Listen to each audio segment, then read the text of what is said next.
All right, looks like we are live. Yay! I am so excited about today's topic. Let me really quickly make sure that I am on Facebook. I'm going to do a much better job today, making sure that I see your guys' comments.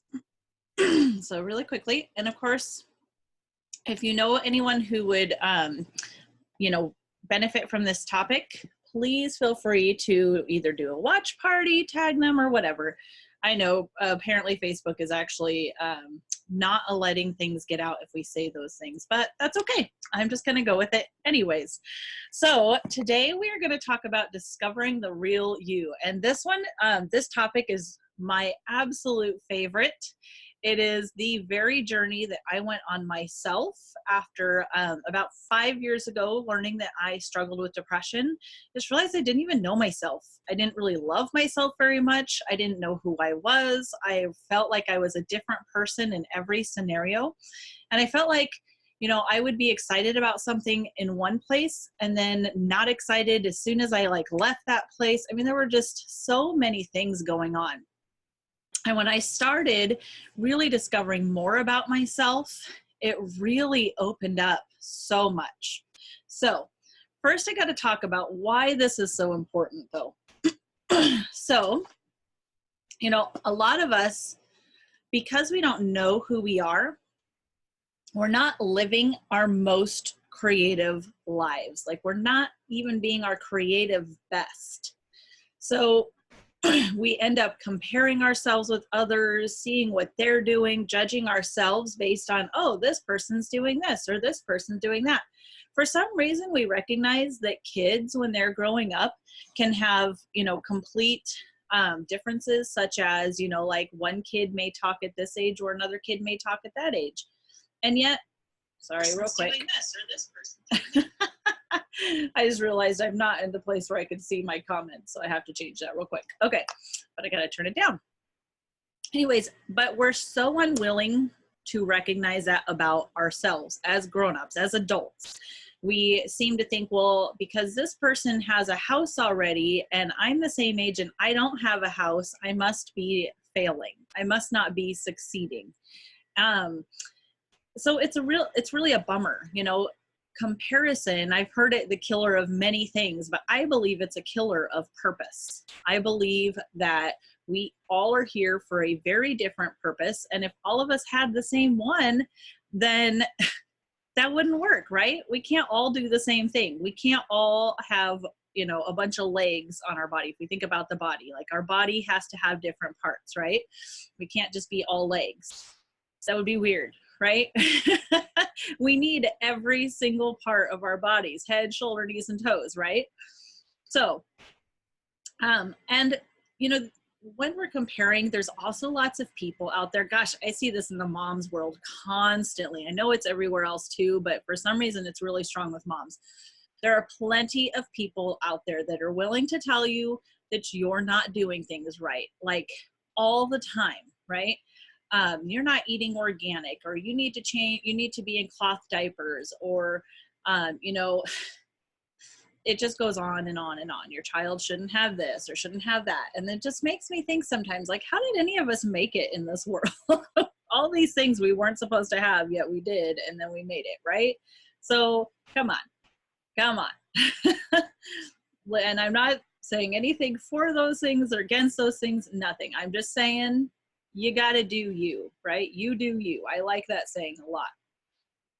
And so often it's really difficult to own who we are, to give ourselves permission to be the person that we are supposed to be. Like, I am me, you are you. We shouldn't be alike. Otherwise, one of us isn't really needed, right? It's kind of like in a marriage. Like my husband and I, we have a lot of similarities, but we have way more differences, and thank goodness. Because truthfully, it would be really boring, like super boring. I am, in so many ways, I am more serious and he's more funny. And then in other things, it's the exact opposite. Like in real life situations, I'm pretty funny. Like that's the only way I'm funny. I'm not like, I couldn't, you know, be like a comedian or anything like that. I'd be terrible at it. But if I'm talking about real life situations, I'm a very real person. So that makes me kind of funny when I'm speaking. You know, there's just so many ways that we're so different, and I just love it. He's a more commanding person. That's actually his number one strength is command. Um, and I'm so thankful for that, because at times that is difficult because he is commanding, but it's also helped me because I'm a people pleaser. Like by nature, I'm a people pleaser. And what he's helped me to do is to roughen up a little bit and not always take everything personally, also to say no and to have boundaries. And I've helped soften him a little bit, you know, like he tells us that he doesn't like working with kids, but I can tell you he in Sunday school was so cute. I had one of the other teachers come in and tell me like, your husband is so adorable. He's playing with all the kids. And sure enough, one was using him as a jungle gym, and he's like, I ate all kinds of fake food and lots of fake drinks, tea, coffee, lemonade, and apparently the lemonade didn't have sugar, so they had to give it back. He is adorable. So, but I've softened him and he's hardened me a little bit. So that's only one small example of how we have helped each other in that. But often we don't even know who we really are. We talked about, you know, in the mindset shift, the range of you. Sometimes we don't even know what that actually looks like. That's what we're going to talk about today. You know, we don't know what brings us joy.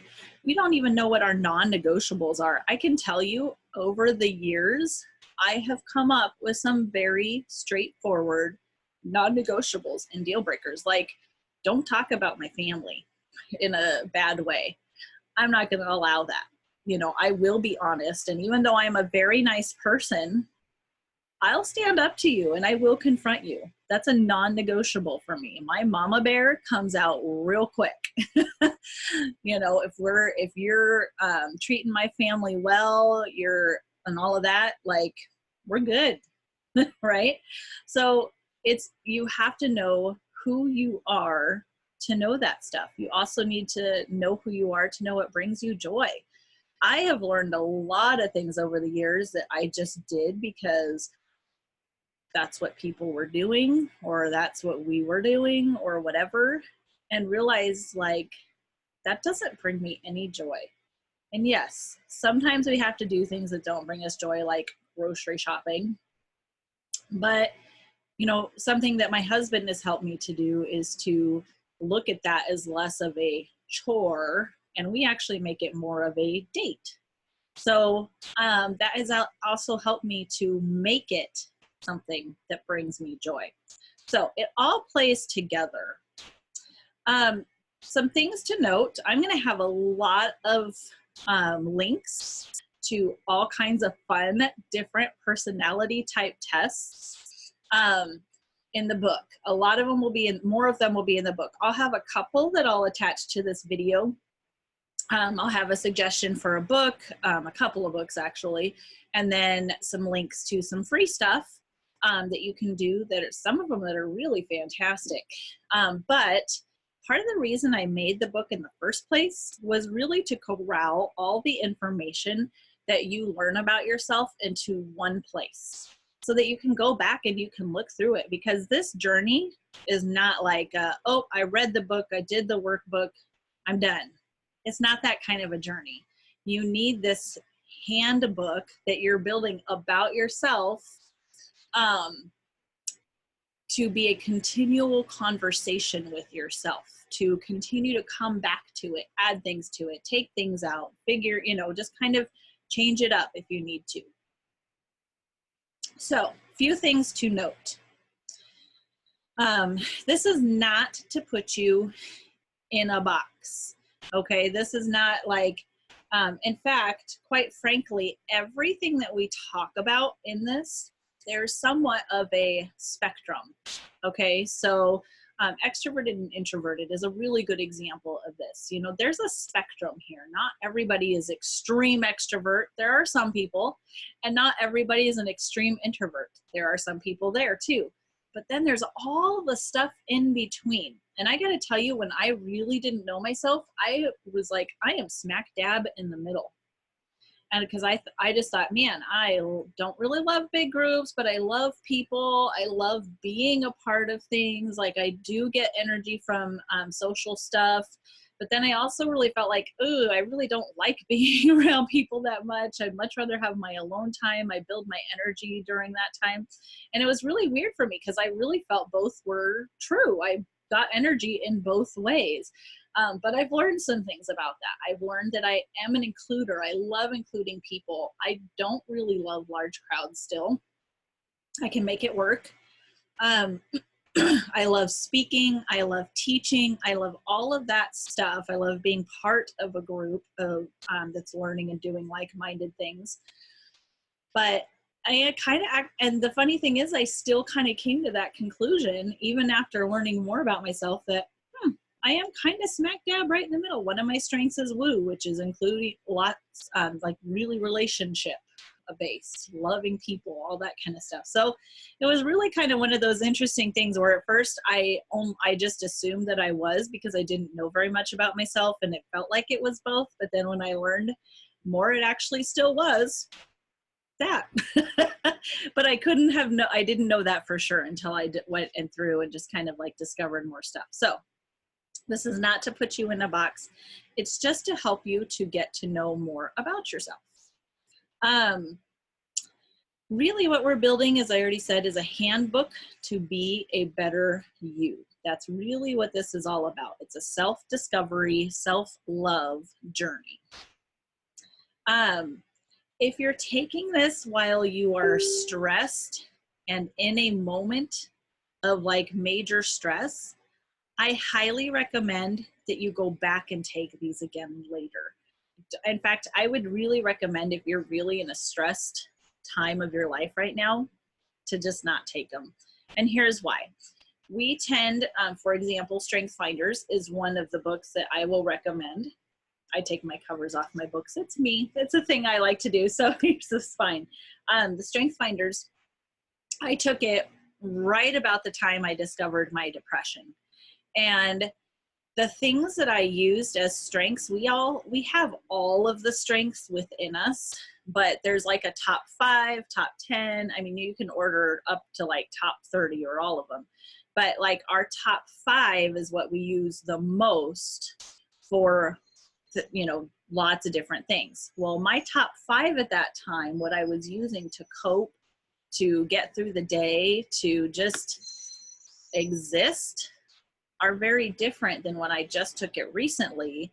And I was like, oh, yes, this is so much more fitting to who I feel like I am. Not that those ones weren't, they're still a part of me. They're just not the things that I have to use right now in order to just be me. Okay. So if you're stressed, this may not be a time to take this. The other thing is, I really feel like you should take this every 5 years or so, almost for the same reason, because you're in a different life stage.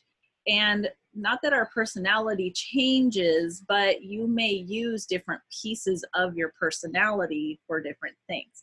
For the most part, a lot of these things are going to just stay the same. My creativity type, it might change a little bit because, over the years, I have actually been very different in my creativity. Where I'm at today with my creativity versus where I was at when my kids were little is very different. I was very, very different in how I approached things and stuff like that. So it could change a little bit, but the likelihood is that it won't change too much. So that's not the point of that, just so you know. Okay, so finally, I just want to mention again that, and I will put the link to my book in here. It's really important to do the earlier chapters before you do this, because a lot of these can make you angry. Believe it or not. That was something I struggled with. Was that there were a few tests as I was discovering myself more about myself that actually made me really angry. And it's not because, hey, Laurie, Hello. Yay. I'm so glad you're here. Um, because I didn't know as much about myself, um, it would just frustrate me. So for example, there was one that basically puts you into 4 types. Now, I actually still am going to recommend this one. I can tell you that it made me super frustrated. And, but it did have good information. And the ones that make me frustrated will probably be different for you. This is part of the process. It's okay if you get frustrated with one. In fact, reach out to me if you're like, oh my gosh, this one just made me so angry. Because I actually could tell you there was that one and there was another one that, yeah, there were 2 of them that made me pretty frustrated. And for different reasons. One, because they only put us in 4 types. And I'm like, there are so many more types of, this was for clothing and style. And it's like, there's way more than 4 types. Like, it was making me so mad. And I went through the process of thinking I was every single one of them.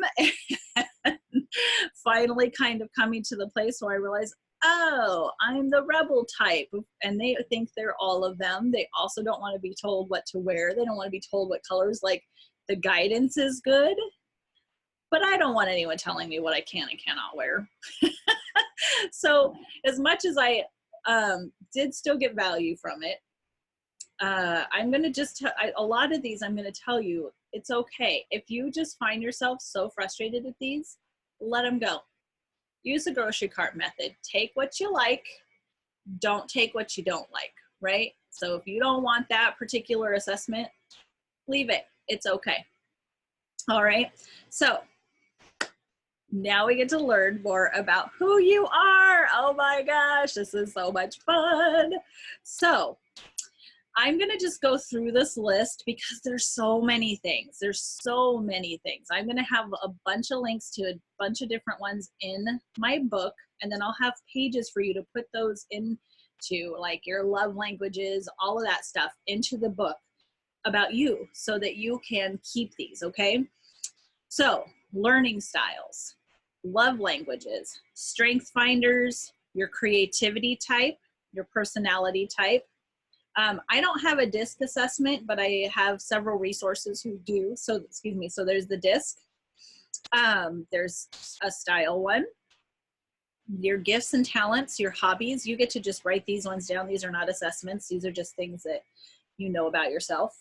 I even have a place to put a cute little caricature or picture of you as you want. And this is really a good thing because it's so good to have a picture of how you visualize yourself. So I want it to be a good picture. Like, even if you know, like maybe you've never gotten a professional photo done, I highly recommend it at some point that you should get a professional picture done of yourself, or go in to have a friend take a really good picture of you. One of my favorite things that I did was went on a date with my hubby, and he actually took pictures of me with his good camera. And he was really good at just being like, hey, try this and try that, getting me to laugh and just having a good time. So if you have someone like that that you can take on, like tell them, I need a picture date. I really need to just see myself differently. This is a great thing that you can do. And then I want you to put that picture in there. And I'm going to actually have editable documents for you in this particular chapter. I'm going to also take time to show you how to do those so that you can put your picture into the page and then print it out. Okay. Your creativity type, there will be a place for you to put things that you want to learn, to try. We're going to have even a page. So when you do branding as a business owner, you get like what you call a branding page. You put in like your favorite colors, patterns, textures, all of that. I'm going to do this for you guys, and it's going to be another editable page, editable. Excuse me. Excuse me. Goodness, live video. Anyways, I'm going to have this page for you guys that you can edit and put in your own book so that you have all of that information for you, about you there. I'm going to have a beautiful things about me page. and things that bring me joy. Also, a deal breaker and non-negotiable page. I think these are super duper important. So guys, this is a lot of stuff. Take what you want, leave what you don't, but take some time. And here's what I'm going to say to you. This is a process that takes a long time. Like I told you, this has been a 5-year process for me. Now, don't leave me. Don't lose me over that. But the truth is, here's what I want you to do. I want you to keep this chapter with an open hand so that you can receive and so that you can also give. And what I mean by that is that you are going to start finding ways that you can give and add value in other people's lives. I believe that your purpose is so much bigger than you. And that's what we talked about with the Your Story chapter, that I believe it is so important to discover who you are so that you can fully live in your purpose and you can stop comparing to everybody else and be the best you that you can be.